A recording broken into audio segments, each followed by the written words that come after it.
can I just move this out so give Jeff room to maneuver around? Too bad you weren't rolling on that. Can you repeat what you just said? We can pick it up. So you can hear the inherent differences then with this new record, it sounds like. Yeah, I mean, Lindsey produced and engineered the lion's share of the album, and as such, it became very much an in-house effort, which is not uncommon with us anyhow. You know, we've always sort of produced either with like Richard Dashett and Ken Calais. They were like members of the band, really, the old producers that worked with us so many years ago. And Lindsey, John, and myself started the album without Stevie, and I mean, I always had a lot of confidence, as did everyone, including Stevie, that Lindsey was totally able to do what he turned out with this album. And he joked about it at the beginning. He said, well, if I crash and burn, we'll get someone, because he was doing the engineering and producing and everything. But it worked out great, because he's spent so many years doing that, if you like, training his own sensibilities, literally for years when he was not with Fleetwood Mac. So all of that was able to be put into practice, and we really didn't have the problems of all the energy was like self-contained. Not that it's necessarily bad to have a great engineer and a producer that you're working with and loads of spare musicians coming in and out. Right. This time we really wanted to sort of recenter on who we were as a band, especially with the advent of Christine not being with us, either in the album context or the road. So it was very important to sort of reconnect that way, and I think we've made a different album. You know, the whole point of doing it reminds me of, and I think it's fairly true to say that when we made Rumours, which was a huge, more of a success than anyone could have possibly imagined, either outside of the band or certainly in the band, and then we made the Tusk album, which was in those days was sort of experimental almost. Well, it was, and much to Lindsey's credit, he grabbed that moment and said, well, let's not just do something that's treading water or too safe. And there are elements of that album, but there are also elements of the crafting and the level of our awareness as a band, certainly the way we produce the work that we do, and I'm directing more of that maybe to Lindsey, but all of us have a sense of how to make records that are recognizable. Mm-hmm. And we're hoping that there's a good balance between like pushing something which makes the whole point of making new music worthwhile, you know. Otherwise we just find it a little bit too safe sometimes, you know, we don't make albums every 5 minutes, so why try and make something that's totally pop orientated, which is a very normal thing for us to do. It's not like we click into it, but we've balanced it out, and I think certainly Lindsey made sure in his world that was possible for him to have that come alive. It became more possible, obviously, with him producing it. Well, especially Lindsey, I think for years he has had this knack of working within the pop idiom, but also being brave and adventurous in terms of the songwriting. Yeah. Does it ever cease to amaze you how he can... No, I mean, I think it's great, and in terms of, for me or for John, going back a long way, back to the 67 when the band first started, and the band was formed with Peter Green, and he had a lot of those sensibilities, because we made a couple of basically blues albums, and then suddenly we made Then Play On. And if you happen to know what that album is, you know, we started using cellos and timpanis and all sorts of things. All those sensibilities in terms of the alchemy came, you know, ostensibly from Peter. So there's a lot of reminders in terms of the same creative smarts that certainly those two people had some similarities in many ways, you know, of not wanting to be bored with what I'm doing, you know, which actually led to both of them leaving the band. I mean, Lindsey came back to the band, which is great, but there's a sense, I think, being bored not only with the lifestyle, but also wondering where the music might be going and how much input he truly would have.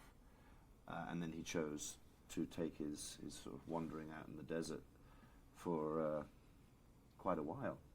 And Peter had some of the same misgivings, I suppose, about what it costs to be in a band. One, it costs permanently, hopefully on a healthy level, to compromise some of what you think musically, creatively, and then also personality-wise too. I think both those people, Peter and Lindsey, basically said, I can't have that be part of my life anymore. You know, their vision was so pointed that it didn't quite work. Certainly for Lindsey, I think it's really working now, but it took a lot of him moving away for something before he could possibly come back and feel that he wasn't going to lose things that are personally, unbelievably important to him, you know. And I think I know most of what that is, but the truth of the matter is, there's also a part of me that I don't think I'll ever know how pointed and how focused that is for someone with those sensibilities. But that's what chemistry is, you know. The fact that if we were all like that, I don't think we could possibly be in a band together, you know. So it works out pretty good. Well, the word chemistry and magic is bandied around way too loosely in this business by so many people. With this band, it really does apply, though, doesn't it? I think so. I think it's fairly unique, because I mean, all of the people that this incarnation of Fleetwood Mac, with Stevie and Lindsey and John and myself, and prior to that with Christine, obviously, not only did we know each other, we all went out with each other and had relationships. So it's truly a fairly unique ball of beeswax that has not always been... I've never heard it put that way before. No, nor have I until just this second. Sounds good. But it allows you to look back. We look back on what that is, and people, you know, understandably from the outside, so, well, you know, the soap opera, the this, the that, and the ups and downs, which is true. But what sometimes gets forgotten is the fact that all these people actually not only know each other extremely well, have worked together as players a lot, and yes, they have had their differences, but the reality is that it's not just a business, here we go, it's business as usual or whatever, because there's so much other stuff which could have been construed as baggage, but within that baggage were huge chunks of very valuable life-affecting a process that those individuals had together outside of Fleetwood Mac, in their own world, affecting their emotions and everything. So when we do come back together, it's not possible just to, let's just agree to all hate each other and do this. It has to be real, because you simply couldn't do it. What I'm getting at is lots of bands that are able to break up and come back, and they say, you know what, let's just bury the hatchet. We've got a great band here. We can go out and make some great music, make a great living, and let's just all agree to shut up. You know, you can't do that with us bunch, because we literally know there's too many emotions going on. So those emotions have to be really addressed, and that's where we are now. And it's happy. You know, it's not without problems here and there, but it's basically happy. And that comes from a really huge amount of investment in growing up and letting go and forgiving and all those things, you know. Is that what you talk about when you refer to it as the spirit of Fleetwood Mac?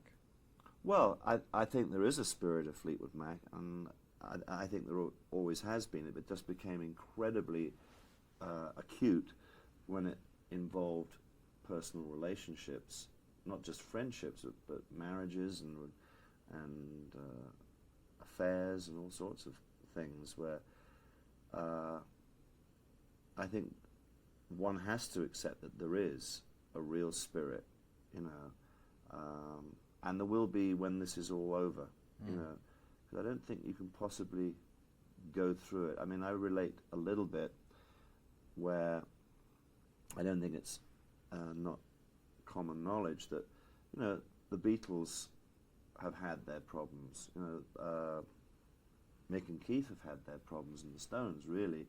But there's something behind all of that. And we not only have that, but you have this very personal thing as an extra texture on top of that, which is pretty unique. And once you acknowledge it, and once you let that start breathing again, it is really a powerful thing. You know, I mean, I'm not confusing, am I here? Because I ramble on a bit, but I'm just trying to discern the difference between a lot of bands that I look at and this band. We have all of those same things: the musical, the personal friendships. You know, good guy, bad guy. You know, I'm a good guy. I'm drunk this year, and I'm not now, and all that stuff. And then you have these are people that have been in love with one another. Right. It's very different. And a passion is achieved on a different level. Correct. There's absolutely no doubt of it, and that's coming right now with Stevie and Lindsey. They came into this band together, and then all hell broke loose. Their relationship became troubled and eventually was no more. The same thing happened to John and Chris. And now, with Christine gone, these two people had to really address what it was that's going to make this possible. Are there any ghosts in the cupboard, skeletons in the cupboard, with regards to things that could become problematic on a not happy level? And that is what was done through some of the songs on this album, actually, in a way. The making of the album all was step by step towards realizing that these two people, for me especially, and for John, this was only going to work if these two people could find themselves again and work as a couple, which they hadn't done since they joined Fleetwood Mac. So that was an extreme thing, and that's what you see on stage now, and that's what's majorly first time out, because I do believe we will make more music, and I hope we do, in terms of album recordings and so forth. That is only going to get, this is just the first time out. I know that the writing for something in the future would then be able to draw on what has been possible for Stevie and Lindsey to enjoy. It's sort of like a full circle, because they never really accomplished what they intended to accomplish as a duet, as two people, because they joined Fleetwood Mac. And so it's like, I wonder what would have happened. Maybe we would have made it, or stuff. And really, that becomes academic now, because not only have they made it, but they're actually doing pretty much what they potentially might have been doing, but with a lot more information in the here and now, which is, nearly 30 years later. Do you want me to grab your water? No, I think I'm okay. Are you okay? I just want to pick it up from there for a second. How odd was it for you when all this shit was going down? Which shit and when?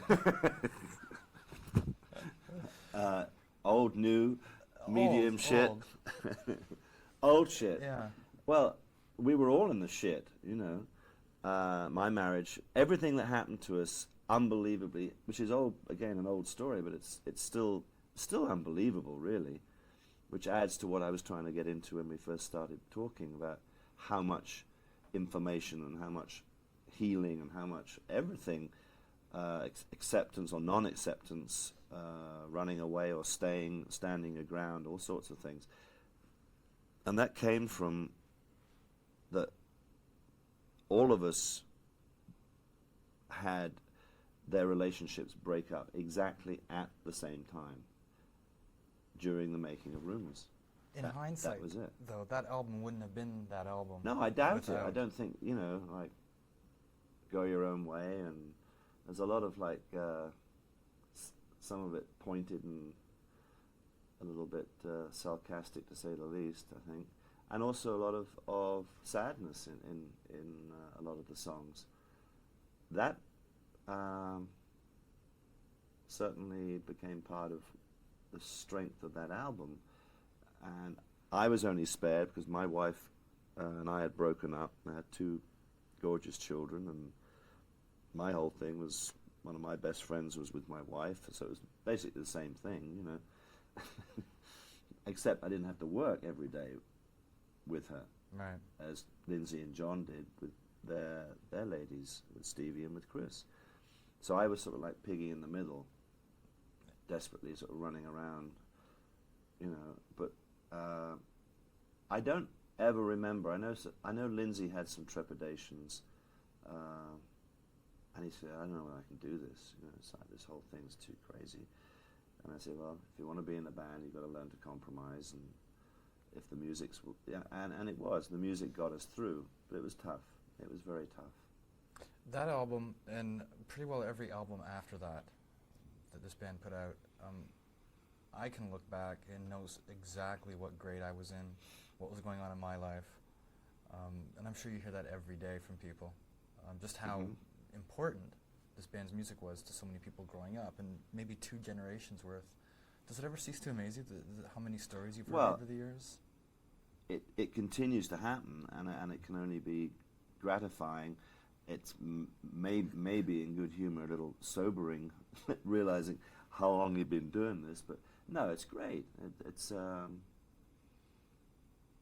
any amount of that. And just actually a couple of nights ago I saw a documentary on Paul McCartney in Russia, but that same thing was happening. That he'd never been there, but there were people his age and older talking about how, and this is like the extreme version of what you're asking me, and it is amazing where these people were saying, "No, you don't understand. We couldn't even get your records, and you literally changed our world."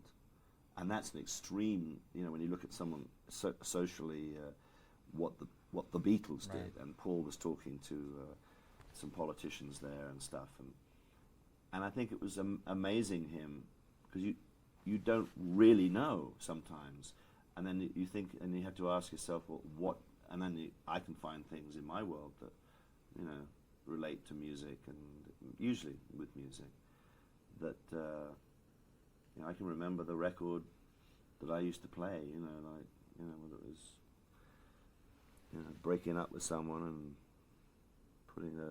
making a tape loop of a song that just like crucified you, but you had to listen to it, Those are the things that never leave you, and we are blessed with that.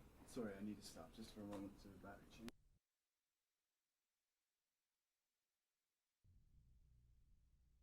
He's a country rock artist. Talks forever. You can ask one question, and 30 minutes later, he's That's almost he's already so you got to stop. But the thing is, you've already done the interview, because he'll. Then stop me anytime, by the way. Well, I'm I'm dyslexic, so I go around in circles sometimes. I'm following perfectly, and everything's been great. But you must really get hit in the head with it during the live experience. To look down, see the smiling faces, see people dancing. Yeah, and it's gotten more extreme.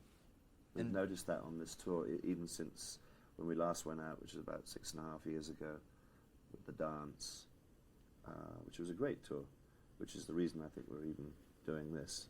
We all realized it was really possible. We were happy, and we lost Chris, but that was a major thing for us, coming back as a band and doing that tour. And yeah, you look out in the audience, and the great thing is that I'm noticing stuff that never happened before. We always were blessed with having really enthusiastic audiences, but not as enthusiastic as it is now. It's like, I never remember them all singing words to songs like some Rod Stewart concert or something, you know. That now happens, and it's never happened before. It's never happened before, which I suppose is just a transference of more celebration, that we even walk on the stage and we're alive and well, and it's fantastic, you know. And there are a lot of young people in the audience, and just right across the board. I mean, there's no doubt the bulk of our audience obviously are not 18 years old, you know, but there are a lot of 18-year-olds there, and sometimes even younger, and they know about the music. I mean, we meet them, we talk to them, and it's very gratifying, and a sign that it's not like well, the whole point of us doing what we're doing, it's not nostalgic. I think that's what you're trying to say. No, exactly, right. and that's a major reason why the album was made. Because in truth, we could have put out I don't know, not even Live made an record, album, or greatest hits, yeah. and said, well, let's not spend the time or the money or the effort, and just go out and work and have a great time and play, and, you know, certainly make a great living and go home. And some people, you know, I'm just happy we haven't run out of that particular type of fuel. You know, nothing is wrong if you do, you know, and there are some artists that just, you know, I really don't think that we have run out of that. And that is also, well, it's the only reason why we're doing this. Because if we had, certainly I don't think Lindsey would have wanted to do this. I think it was if we weren't saying something new. Right. You know. I think it was in 1990, around your biography. Second one? Because you put out one. I put out one, and then a coffee table book, which really wasn't, more of a historical thing than a biography. But I think doing press for that, I remember reading you saying to someone, you know, you're going to be 85, and they're going to have to shoot you before they pull That's you right. off that stage. And it sounds like as you get older, you're getting more enthusiastic, it sounds like. Well, yeah.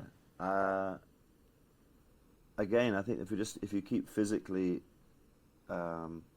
especially in my line of business, you know, and I'm a pretty physical player anyhow, in terms of, you know, I don't just Charlie, like, is one of the greatest players in the world, but, you know, I swear he walks off and he's not even sweating, you know, because he's so cool, you know, and he's simply fantastic.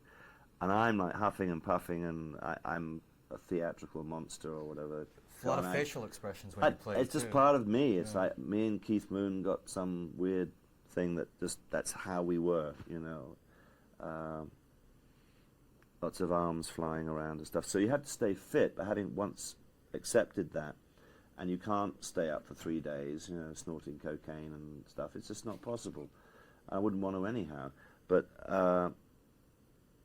as a craft, we have got better, and so we should. You know, you get better at what you do, and you remain hopefully objective about what you're doing, and that's all you have to do, is to remain somewhat healthy in order to do this, so that it doesn't come off like a limp rag on stage.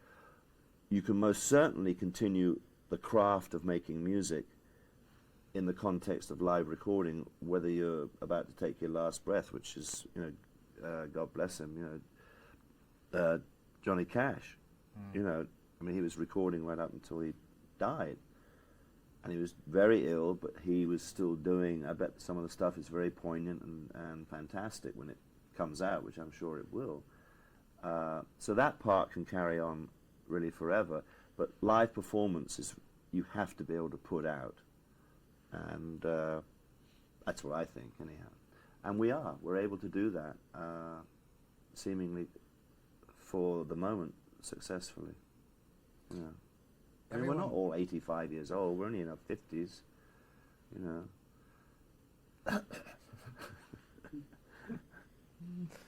But I don't think when you're 85 you're not going to be not playing. Oh, I'll play. Yeah. If physically I'm able to play, I'll always pick up a set of brushes and find some guy in some restaurant somewhere playing and go, no, because it's what I do. And then someone's going to say, that guy looks an awful lot It like Mick is him, Fleetwood. yeah. Oh my God. It probably will happen too. It is him. He looks happy.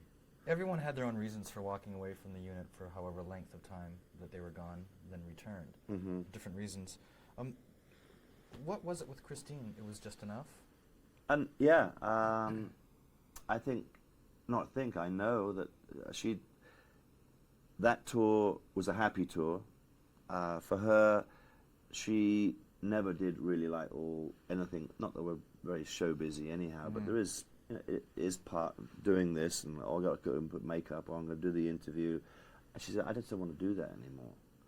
And she was always very much a team player, and she didn't enjoy flying. That became a sort of halfway, more than halfway, extreme problem, which is major. So everything of that nature, and I think in truth, her out was sort of, I think maybe we didn't really see it coming, because she was always like, okay, we'll do whatever we're going to do.